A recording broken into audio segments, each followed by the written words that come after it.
నమస్కారం. డిఆర్టీవీ న్యూస్ కి స్వాగతం. హెడ్లైన్ చూద్దాం.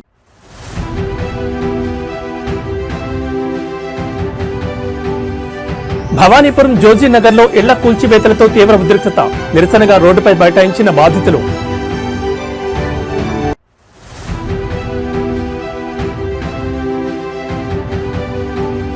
జీడిమెట్ల పారిశ్రామిక కార్మికులతో కేటీఆర్, మేము అధికారంలోకి వచ్చాక ఆ భూములను వెనక్కి తీసుకుంటామని హామీ.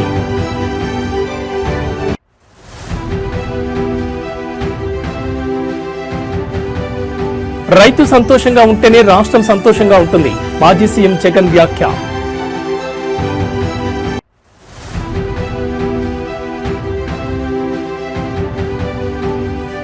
ఇండిగో విమానాలకు కష్టాలు. వరుసగా 3వ రోజు భారీగా సర్వీసులు రద్దు.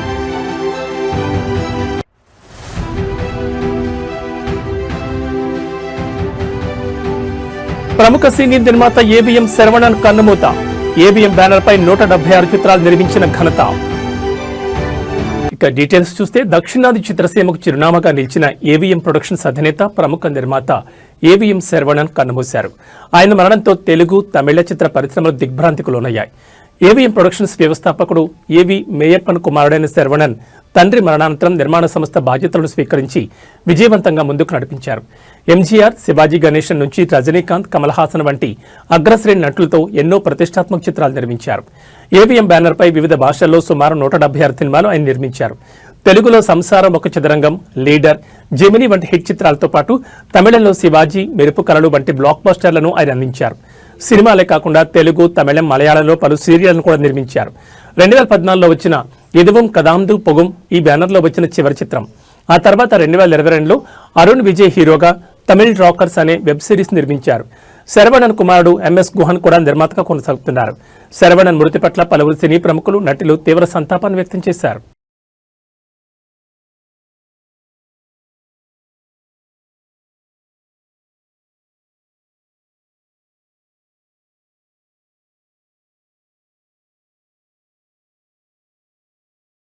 కాంగ్రెస్ ప్రభుత్వం తీసుకొచ్చిన కొత్త హెచ్ఐఎల్టీపీ జీవోతో 5 లక్షల కోట్ల భూ కుంభకోణానికి తెరలేపిందని బీఆర్ఎస్ ఆరోపిస్తున్న విషయం తెలిసిందే.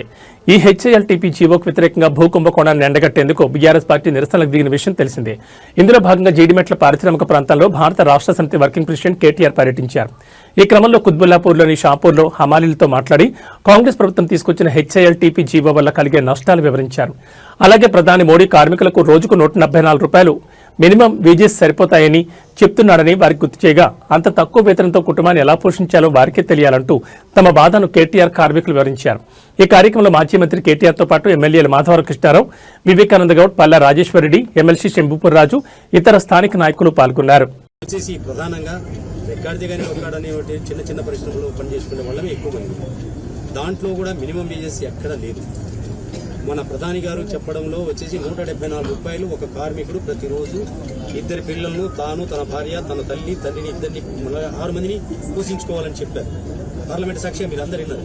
కానీ ఈ భారతదేశంలో ఎవరైనా ఆ విధంగా మనం బతకగలిగి చూపిస్తే గిన మేము ఎర్రన్నలమంతా మా వేరే విధంగా మాట్లాడగలం. కానీ అంత దుర్మార్గమైనటువంటి ప్రభుత్వం నడిపిస్తున్నారు బీజేపీ కానీ కాంగ్రెస్ కానీ. కానీ పేదల బ్రతుకులు ఎక్కడ మినిమం వేజెస్ ఎక్కడ లేదు. ఏ కంపెనీలో పోయినా ఎక్కడ పోయినా మినిమం మహిళా కార్మికులకు 6,000, పురుష కార్మికులకు 12 గంటలు చేస్తేనేమో 10,000, తప్పితే 6,000 రూపాయలు 7,000 రూపాయలు జీతాలు ఇస్తున్నారు. ఒకటి చెప్పాను, నువ్వేమో మినిమం కూడా అంటున్నావు. ఆ మినిమం కూడా దొరకదు ఇక్కడ. మరి అందుకోవచ్చు నేనేమంటున్నా అంటే అసలు మొత్తమే కార్మికులు లేకుండా పోతుంది. సో నేను నా రిక్వెస్ట్ మీ పెద్దవాళ్ళతో కూడా మీరు మాట్లాడండి. మీరు మీ పార్టీలో కూడా మాట్లాడండి. వాళ్ళకు కూడా చెప్పండి. మేము కూడా రౌండ్ టేబుల్ పెట్టి వాళ్ళకు కూడా ఆహ్వానిస్తాం. మార్కెట్ వాల్యూ 1,00,000 గజం చెప్పాడు.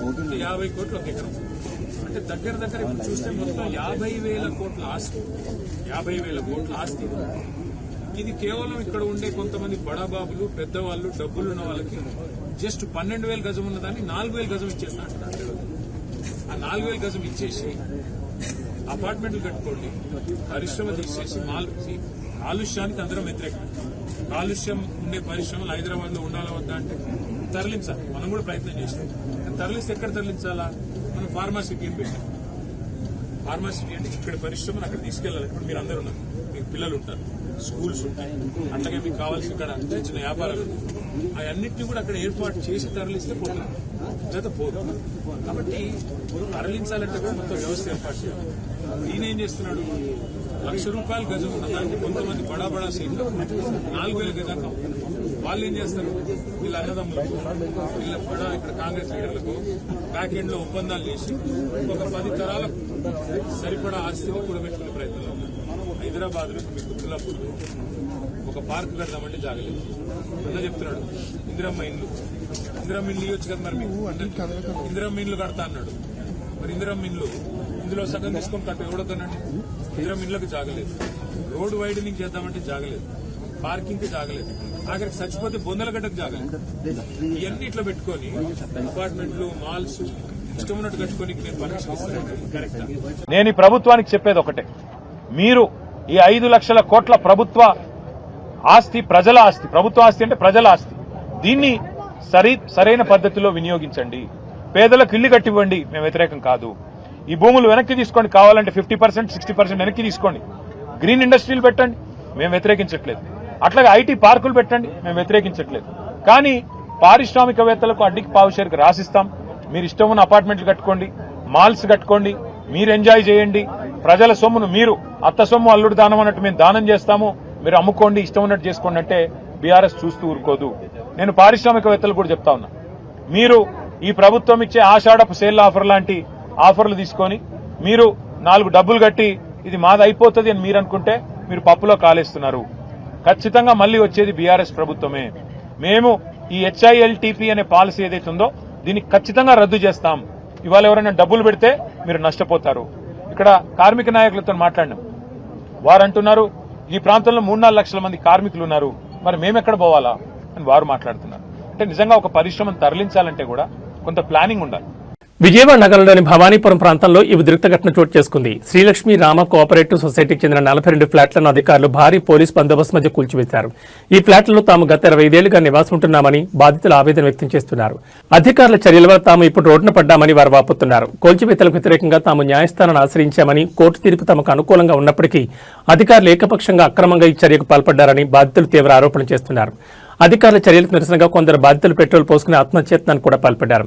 దీంతో అక్కడ తీవ్ర ఉద్రిక్త పరిస్థితులు నెలకొన్నాయి. కూల్చివేతలను వ్యతిరేకిస్తూ బాధితులు రోడ్లు మూసివేసి ఆందోళన దిగారు. వారిని అడ్డుకునేందుకు ప్రయత్నించిన పోలీసులతో బాధితులు వాగ్వాదానికి దిగారు. ఫ్లాట్లు కూలుస్తున్న సమయంలో పట్టించుకోకుండా ఇప్పుడు ఎందుకు వచ్చారు అంటూ వారు పోలీసులు నిలదీశారు.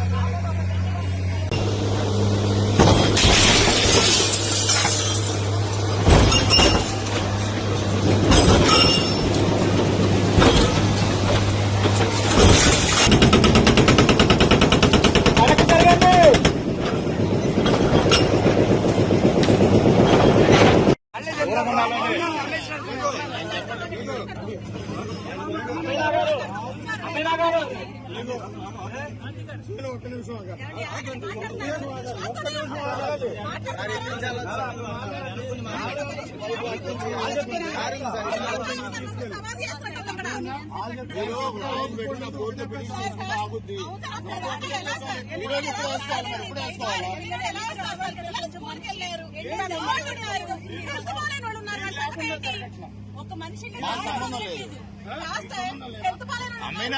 ఆపుతారండి. కాలిపోతుందండి, ఏం చేస్తారు?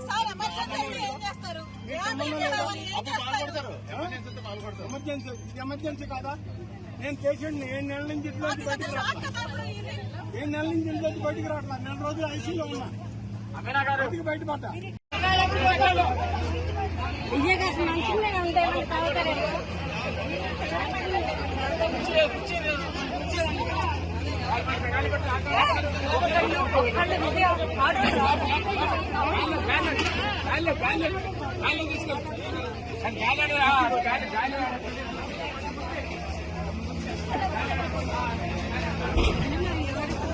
ఆంధ్రప్రదేశ్ రాష్ట్రంలో కూటమి ప్రభుత్వంతో రైతులు సంతోషంగా లేరని మాజీ సీఎం జగన్ తీవ్ర విమర్శలు చేశారు. రైతులు రాష్ట్రాల్లో ఎదుర్కొంటున్న సమస్యలపై తాడేపల్లిలోని తన నివాసంలో ఏర్పాటు చేసిన మీడియా సమావేశంలో జగన్ ప్రభుత్వంపై మండిపడ్డారు. ప్రజలకు వాస్తవాలు తెలియాలని, రైతు పరిస్థితి చూస్తే సీమకు ఎంతో అన్యాయం జరిగిందని అన్నారు. ఏ ప్రభుత్వమైనా రైతు సంతోషంగా ఉంటేనే రాష్ట్రం సంతోషంగా ఉంటుందని జగన్ చెప్పుకొచ్చారు. సీఎం చంద్రబాబు నాయుడు హయాంలో రైతులు తీవ్రంగా నష్టపోతున్నారని, పండగలా ఉండాల్సిన వ్యవసాయం చంద్రబాబు హయాంలో దండగ్గా మారిందని జగన్ విమర్శించారు. తన హయాంలో రైతులకు ఉచిత పంటల బీమా హక్కు లభించిందని, కేవలం 19 నెలల పాలనలో 17 సార్లు ప్రకృతి వైపరీత్యాలు సంభవించిన 84 లక్షల మంది రైతులలో 19 లక్షల మందికి మాత్రమే పంటల బీమా అందిందని జగన్ పేర్కొన్నారు. చంద్రబాబు పాలనలో రైతు జీవితాలు భిన్నమయ్యాయని, బాబు పాలనలో పెండింగ్లో ఉన్న 1100 కోట్ల ఇన్పుట్ సబ్సిడీ బకాయిలను తమ హయాంలో చెల్లించామని, ఉచిత పంటల బీమా కోసం తమ హయాంలో 7,800 కోట్లు ఖర్చు చేశామని తెలిపారు జగన్. పక్క ఏమో అన్ని రైతుల జీవితాలు చిన్నాభిన్నమై కనిపిస్తూ ఉన్నాయి, ఇచ్చిన హామీలన్నీ మోసంగా కనిపిస్తూ ఉన్నాయి, రైతుల పరిస్థితి దయనీయంగా మారింది. మరోవైపున టాపిక్ డైవర్ట్ చేసేందుకు మోసాలతో చంద్రబాబు నాయుడు ఏమంటాడు, రైతన్నా మీకోసం అంటూ ప్రచారం చేసుకుంటాడు. పేపర్లో అసలు ఈనాడు పేపర్లో చూస్తే పేపర్ కటింగ్ చూడండి ఒకసారి, రైతన్నా మీకోసం అంట. ఏమంటాడు, కార్యక్రమాన్ని రాష్ట్ర వ్యాప్తంగా విజయవంతం చేసిన రైతులందరికీ ధన్యవాదాలు అంట. అసలు రైతుల దగ్గరికి పోయే పరిస్థితి లేదు వీళ్ళకు, పోతే రైతులు తిడతారు, కొడతారు. రైతుల సమస్యల దగ్గర నుంచి మొదలు పెడదాం. నిజంగా ఈరోజు రాష్ట్రంలో వ్యవసాయం ఎలా ఉంది, రైతుల పరిస్థితి ఎలా ఉంది అన్నది నిజంగా చూస్తే రాష్ట్రంలో పాలన సేవ్ ఆంధ్రప్రదేశ్, సేవ్ ఆంధ్ర అన్న పరిస్థితి మాదిరిగానే ఆంధ్ర రాష్ట్రంలో పాలన సాగుతూ ఉంది. అందరూ కూడా దేశం మొత్తం కూడా హలో ఇండియాస్, మా రాష్ట్రం వైపు ఒకసారి చూడండి అని చెప్పి నిజంగానే ప్రతి ఒక్కరం అనాల్సిన పరిస్థితిలోనే ఈ రాష్ట్రంలో ఈరోజు పాలన సాగుతూ ఉంది. మరి ముఖ్యంగా అడుగులు ముందుకు వేస్తే వ్యవసాయం అన్నది 62% జనాభా దాని మీద ఆధారపడి ఉన్న సెక్టర్. ఈ వ్యవసాయం అన్నది ఏ రాష్ట్ర ప్రభుత్వమైనా కూడా రైతులను సంతోషంగా పెట్టి, వ్యవసాయం అన్నది ఒక పండుగగా చేస్తేనే, రైతు సంతోషంగా ఉంటేనే రాష్ట్రం సంతోషంగా ఉంటుంది. రైతు కూలీ సంతోషంగా లేకపోతే రాష్ట్రం ఎప్పుడూ కూడా ఎదగదు, వెనకడుగు వేయాల్సింది. మా హయాంలో పండుగగా ఉన్న వ్యవసాయం చంద్రబాబు నాయుడు గారి హయాంలోకి వచ్చేసరికి అది దండుగలా మార్చిన పరిస్థితుల మధ్య ఈరోజు రాష్ట్రంలో వ్యవసాయం కొనసాగుతూ ఉంది. దేశంలోని అతిపెద్ద బడ్జెట్ విమానయాన సంస్థ ఇండిగోకు కష్టాలు కొనసాగుతున్నాయి. ప్రధానంగా సిబ్బంది కొరత కారణంగా విమాన సర్వీసులకు తీవ్ర అంతరాయం కలుగుతోంది. వరుసగా 3వ రోజైన గురువారం కూడా దేశవ్యాప్తంగా పలు విమానాశ్రయాల్లో పెద్ద సంఖ్యలో విమానాలు రద్దు చేయడంతో వేలాది మంది ప్రయాణికులు గంటల తరబడి పడిగాపులు కాయాల్సి వచ్చింది.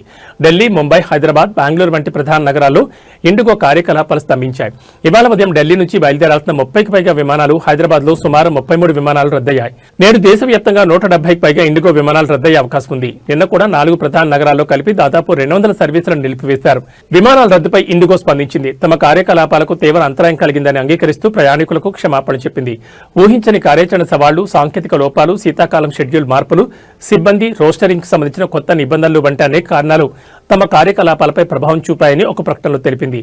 పరిస్థితిని అదుపులోకి తెచ్చేందుకు రాబోయే 48 గంటల పాటు షెడ్యూల్లో సర్దుబాట్లు చేస్తున్నామని, త్వరలోనే సేవలను సాధారణ స్థితికి తీసుకొస్తామని పేర్కొంది.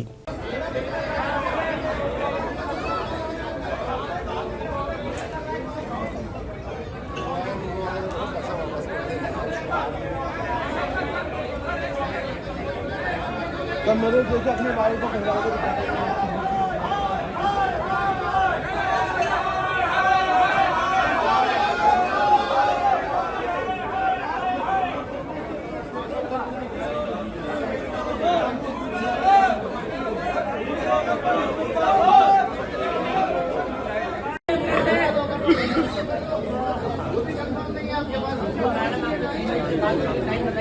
अगर ये जवाब नहीं दे पा रहे तो आप ये लेवल तो होंगे ना, मीडिया लेवल तक होंगे ना। नहीं मान रहे के बाद हम भी पागल हो रहे हैं। अरे वो अपने सारे पैसे वो सपोर्ट करने लगे हम।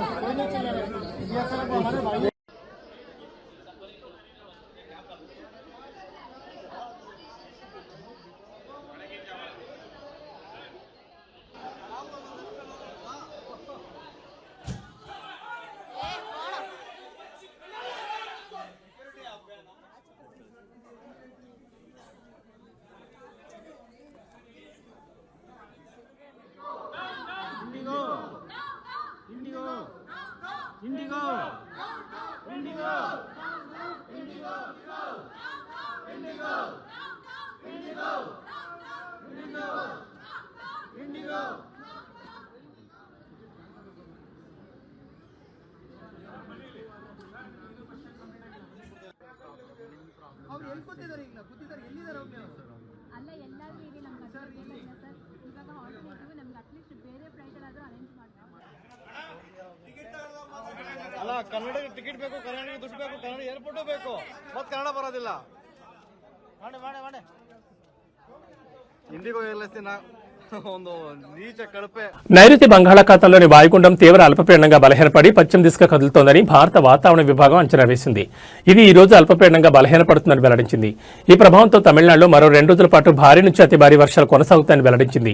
ఈ క్రమంలో ఏపీలో ఇవాళ నెల్లూరు, తిరుపతి జిల్లాలో భారీ వర్షాలు కురిసే అవకాశం ఉందని విపత్తుల నిర్వహణ సంస్థ తెలిపింది. ప్రకాశం, అనంతపురం, శ్రీ సత్యసాయి, వైఎస్ఆర్ కడప, అన్నమయ్య, చిత్తూరు జిల్లాలో తేలికపాటి నుంచి మోస్తరు వర్షాలు కురుస్తాయని పేర్కొంది. ప్రజలు అప్రమత్తంగా ఉండాలని సూచించింది. నిన్న సాయంత్రం 5 గంటల నాటికి తిరుపతి జిల్లా తొట్టంబేడులో 47.2 మిల్లీమీటర్లు, నెల్లూరు జిల్లా కృష్ణపట్నంలో 37.5 మిల్లీమీటర్లు, తిరుపతి జిల్లా మన్నార్ పోలూరులో 32.7 మిల్లీమీటర్లు, చిత్తూరు జిల్లా నిండలో 30 మిల్లీమీటర్ల వర్షపాతం నమోదైందని తెలిపింది.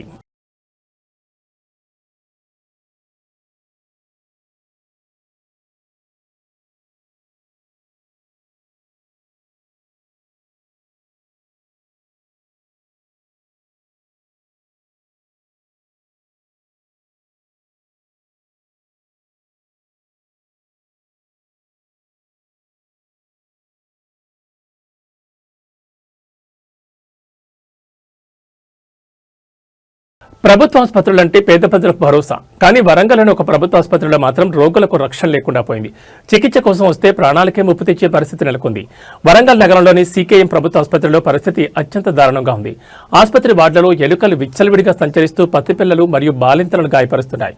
ఈ ఘటనలో ఆసుపత్రిలో ఎంతటి అపరిశుభ్ర వాతావరణం నెలకొందో తెలియజేస్తున్నాయి.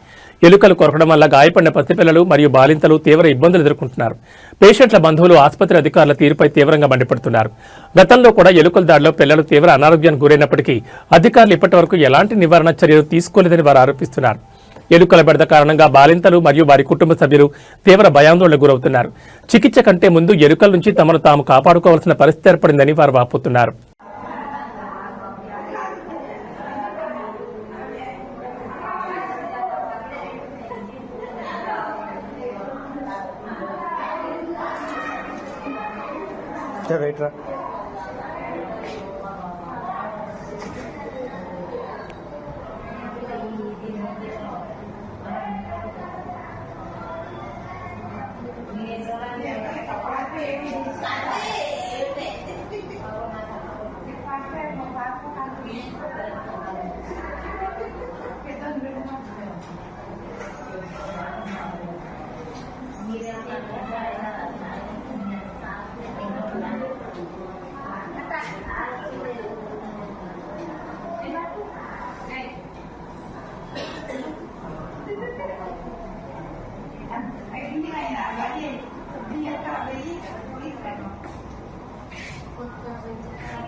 ఉమ్మడి ఆదిలాబాద్ జిల్లాలో పులుల సంచారం రోజురోజుకు పెరిగిపోతోంది. మొన్న కొమరంభీం జిల్లా కాగజ్నగర్ దగ్గరలో నడి రోడ్డుపై పెద్ద పులి దర్శనమిచ్చింది.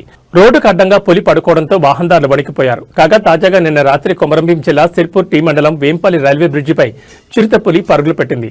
వాహనదారులు రోడ్డుపై ప్రయాణిస్తున్న సమయంలోనే చిరుత రోడ్డుపై కనిపించింది. దీంతో వాహనదారుడు తన ఫోన్లో వీడియో తీయగా చిరుత బ్రిడ్జిపై నుండి పారిపోయింది. ప్రస్తుతం దీనికి సంబంధించిన వీడియో నెట్టింట వైరల్ అవుతోంది.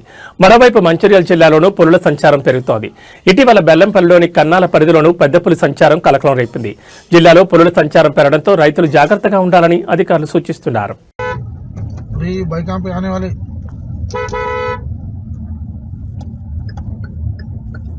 చిడతపులి చూడండి. తెలంగాణ రాజకీయాల్లో ఎన్నికల వేళ ఓ విషాదకర ఘటన చోటు చేసుకుంది. కాంగ్రెస్ నాయకుల వేధింపులు ఒత్తిడి తట్టుకోలేక బీఆర్ఎస్ సర్పంచ్ అభ్యర్థి భర్త ఆత్మహత్య చేసుకోవడం నిర్మల్ జిల్లాలో తీవ్ర కలకలం రేపింది. నిర్మల్ జిల్లా ఖానాపూర్ మండలం సోమారిపేట గ్రామంలో ఈ హృదయ విదారకర ఘటన జరిగింది. బండారు రవీంద్ర అనే వ్యక్తి ఇటీవల కాంగ్రెస్ పార్టీ నుంచి బీఆర్ఎస్ పార్టీలో చేరారు. స్థానిక ఎన్నికల్లో తన భార్య పుష్పను బీఆర్ఎస్ తరఫున సర్పంచ్ అభ్యర్థిగా నిలబెట్టారు. ఈ నేపథ్యంలో స్థానిక కాంగ్రెస్ నాయకులు రవీంద్రపై తీవ్ర ఒత్తిడి తీసుకొచ్చినట్లు ఆరోపణలు వినిపిస్తున్నాయి.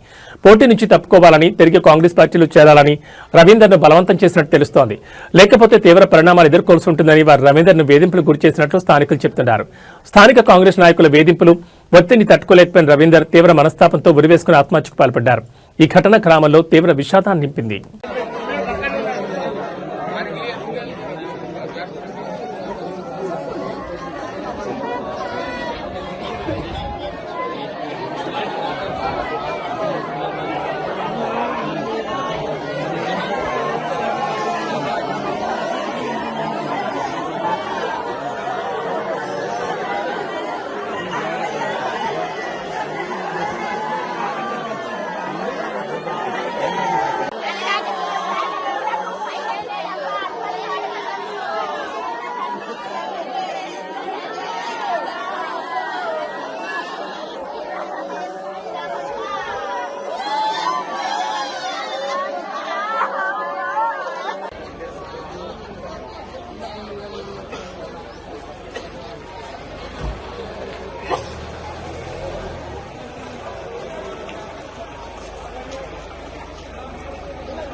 ఏసీడీ అధికారులు దూకుడు పెంచారు. నిత్యం దాడులు చేపడుతూ అవినీతి అధికారులను హడలెత్తిస్తున్నారు. బాధితుల ఫిర్యాదు మేరకు లంచాలు తీసుకుంటున్న వారిని వలపని పట్టుకుంటున్నారు. అలాగే అక్రమాస్తుల కేసులో ఆకస్మిక తనిఖీలు చేపడుతున్నారు. Rangareddy land records ED Srinivas నివాసంలో గురువారం తనిఖీలు నిర్వహించారు. ఆయన ఇళ్లతో పాటు కలెక్టరేట్లో సైతం సోదాలు చేపట్టారు. హైదరాబాద్, రంగారెడ్డి, మహబూబ్నగర్ జిల్లాలో తనిఖీలు కొనసాగుతున్నాయి. రంగారెడ్డి జిల్లాలో 6 చోట్ల సోదాలు నిర్వహిస్తున్నారు. ల్యాండ్ రికార్డ్స్ ఈడీగా శ్రీనివాస్ పెద్ద ఎత్తున అక్రమాస్తులు కూడబెట్టినట్లు అధికారులు గుర్తించారు. ఈడీ శ్రీనివాస్ షెల్ కంపెనీ సృష్టించి వ్యాపారం చేస్తున్నట్లు సమాచారం. రంగారెడ్డి కలెక్టర్ కార్యాలయంతో పాటు రాయదుర్గం మైహోం భూజాలు సైతం ఏసీబీ సోదాలు కొనసాగుతున్నాయి. ఆయన మహబూబ్ నగర్ లో ఓ రైస్ మిల్ కూడా నిర్వహిస్తున్నట్లు గుర్తించారు. దాడులకు సంబంధించి పూర్తి వివరాలు ఇంకా తెలియాల్సి ఉంది.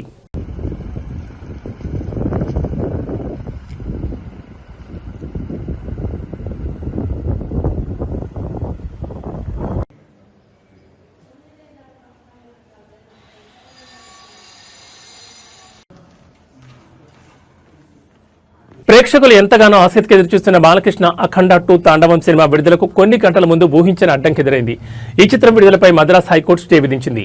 బాలీవుడ్ నిర్మాణ సంస్థ ఈరోస్ ఇంటర్నేషనల్ దాఖలు చేసిన పిటిషన్పై విచారణ చేపట్టిన న్యాయస్థానం ఈ మేరకు మధ్యంతర ఉత్తర్వులు జారీ చేసింది. 4 రీల్స్ ఎంటర్టైన్మెంట్ సంస్థ నుంచి తమకు 28 కోట్ల బకాయిందని, ఆ మొత్తం చెల్లించే వరకు అఖండ 2 సినిమాను నిలిపివేయాలని ఈరోస్ సంస్థ కోర్టును ఆశ్రయించింది.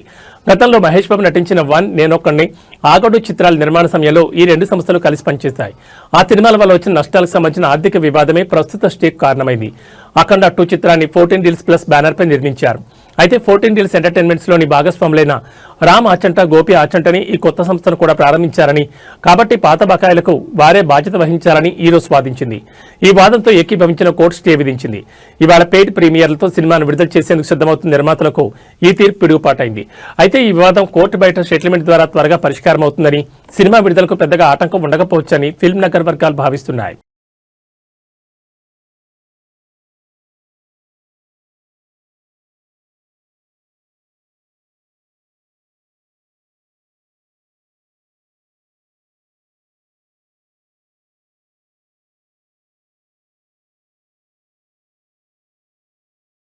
ఈ బులెటిన్ విశేషాలు మరో బులెటిన్లో మళ్ళీ కలుసుకుందాం. నమస్కారం.